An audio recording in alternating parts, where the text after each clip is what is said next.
حضور پاک صلی اللہ علیہ وسلم نے قیامت تک آنے والے تمام فتنوں سے امت کو آگاہ کیا ہے۔ جو فتنے امت کے اندر پیدا ہونے والے ہیں، ایک ایک فتنے کے متعلق آپ علیہ الصلوۃ والسلام نے احادیث کے اندر بیان کر دیا ہے، اور قرآن پاک میں فتنے کے متعلق یہ بیان کیا گیا ہے، والفتنة اکبر من القتل والفتنة اشد من القتل، کہ فتنہ قتل سے بھی زیادہ بدتر ہے، فتنہ قتل سے بھی زیادہ بڑا جرم ہے۔ اسی واسطے حضور پاک صلی اللہ علیہ وسلم نے ارشاد فرمایا، حضرت ثوبان رضی اللہ تعالیٰ عنہ سے روایت ہے،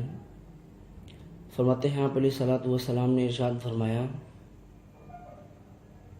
کہ میری امت پر ایک زمانہ آئے گا جس وقت دشمن قومیں تمہارے خلاف ایک دوسرے کو دعوت دیں گی، جیسے کھانے پر ایک دوسرے کو دعوت دی جاتی ہے۔ تو کسی نے عرض کیا، یا رسول اللہ، کیا تعداد میں اس وقت ہم کم ہوں گے؟ آپ علیہ السلام نے ارشاد فرمایا کہ نہیں، تعداد میں تم بہت ہوگے، لیکن تم سیلاب میں کوڑے کرکٹ کی طرح تم بے جان اور بے وزن ہو جاؤ گے، اور تمہارے دلوں میں وہن ڈال دیا جائے گا۔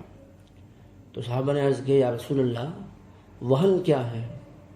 حضور پاک صلی اللہ علیہ وسلم نے ارشاد فرمایا کہ وہن یہ ہے کہ تم دنیا سے محبت کرنے لگو گے اور موت کو ناپسند سمجھو گے تم۔ تو آج مسلمان ہر طرف بہت زیادہ ہیں، لیکن حضور پاک علیہ الصلوۃ والسلام نے جو اس حدیث پاک میں جو بات ارشاد فرمائی کہ بے وزن اور بے جان ہیں، بالکل جیسا کہ برما کے اندر مسلمانوں کو کاٹا جا رہا ہے۔ اگر ہم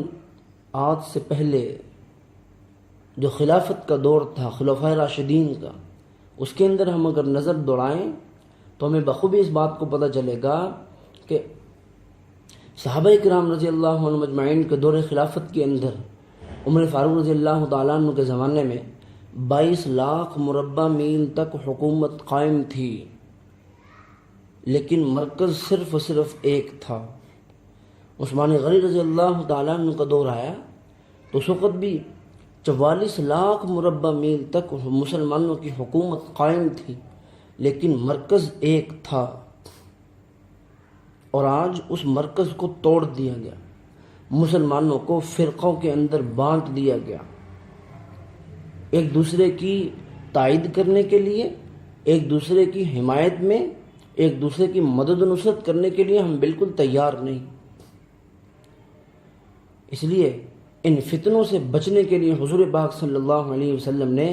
طریقے بھی بتلائے ہیں کہ ان فتنوں سے کیسے بچا جائے۔ حضور پاک علیہ الصلوۃ والسلام نے ایک حدیث پاک میں ارشاد فرمایا کہ جب ایسے فتنے برپا ہوں، رونما ہوں، تو پھر جس شخص کو جتنی طاقت ہو، اگر اس کی زبان سے وہ روک سکتا ہے تو زبان سے جو ہے نا وہ اپنی آواز بلند کرے، اور اگر زبان سے نہیں، قلم کی طاقت اس کے پاس ہے، تحریر کی طاقت ہے اس کے پاس، تو اس کے ذریعے سے وہ اپنی آواز بلند کرے۔